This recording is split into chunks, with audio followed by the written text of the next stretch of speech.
In my last video, I joked about sending physical letters to Capcom HQ in Osaka asking for Dragon's Dogma 2 DLC. Well, turns out it's happening. Big influencer status unlocked, and honestly, I'm mildly horrified by the power of the joke. This got real and we need to talk about what it means. A week ago, I made a video about the Dragon's Dogma 2 community posting an open letter on social media asking Capcom to keep supporting the game with new content, basically a DLC expansion. By the way, that video is still up if you want full context. I opened that video with a throwaway joke about how cool it'd be to send a physical letter to Capcom, and a few days later, I woke up to this. It's the same letter asking Capcom for new content, things the game sorely needs, actual dungeons, a proper endgame, a hard mode, and transmog, but this time it's not just online, it's a physical letter being sent to Capcom HQ in Osaka and another office in San Francisco. Will this actually change anything? Who knows? But it's happening and I'm curious what you think. Let me know in the comments. And while you're typing up how delusional and unhinged this all is, I'd like to talk about Operation Rainfall, another fan campaign from 2011. Just like the Arisen Want More, it was a fan-led campaign aimed at getting Nintendo to approve North American releases of several Japanese titles,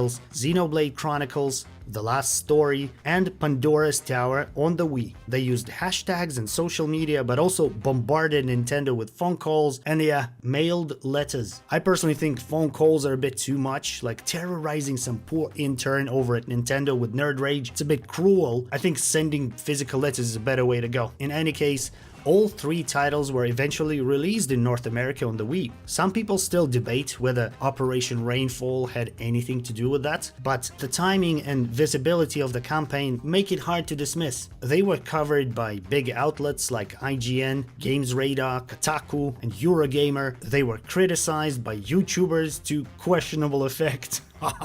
They still exist today as a gaming hub for Japanese titles. They even have a damn Wikipedia page written about them. Say what you want, those nerds left a mark. We should absolutely get in touch with them and ask them to give the Arisen Want More a little push. Yes, another joke I low-key want to manifest into reality. And before I give you my honest take on this whole effort, if you like what I do, the best way to support the channel is to subscribe. I'll keep covering Dragon's Dogma if there's something worth covering, and I'm branching out into other awesome RPGs. It will be same style, same tone, just different world. Thank you. So, my take. Like I said in the last video, I am self-aware enough to understand that a fan letter, physical or digital, isn't going to shift corporate gears. If Capcom doesn't see profit in a Dragon's Dogma 2 expansion, they won't make one. Even if someone flew to Japan, got naked, smeared themselves in peanut butter and started wrestling a rabid fox outside Capcom HQ while holding a sign that says release the DLC or else, they still won't budge if the numbers don't add up. Yes, that's completely unhinged,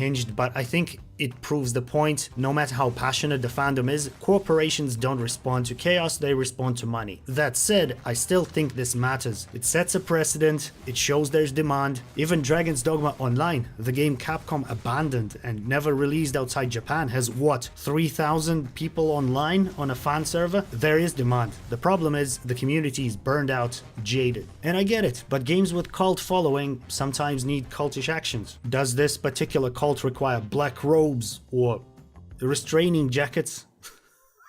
I'll let you decide in the comments, but I'm glad I'm a part of it. All the info you need to send your own letter if you want, addresses, template link is in the description to this video. Just please don't show up naked outside Osaka HQ with a sign. We're trying to make a point, not a police report. Anyway, I want to turn this kind of video into a format, Dogma news or something. I still want to talk about the game, but only if there's something substantial to talk about. This is substantial in my opinion. There's already tons of Dragon's Dogma 2 content on this channel, including 10 things you missed videos, mod overviews, and challenge runs. Check those out. And like I said, I'm branching out. Elden Ring, Night Rain, the Stellar Blade PC port, and Crimson Desert. Man, I'm gonna play the shit out of Crimson Desert. This game looks unfucking real. So subscribe to the channel and tell me what you think in the comments. I read them all and do my best to reply to everyone. That's all I've got. See you in a bit.